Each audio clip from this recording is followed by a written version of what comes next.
som gian khoa đây đi đình vẫn xin ông về câu hoa sông cái tục trăng gian lấy đi dòng liêm tiếng trăng gian khoa gần đây đi làm em mong cô ngài dù ni liêm gian nguy dù ra trăng cây dòng cân sông về câu mô bôi Giêsu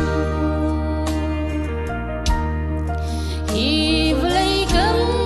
na ni liêm na tung cân pi lo gian khoa cân đây pi về câu gạt rau na về câu mô bôi Giêsu cân xin ông về câu hoa dòng lại tục trăng gian lấy ni dòng liêm tiếng trăng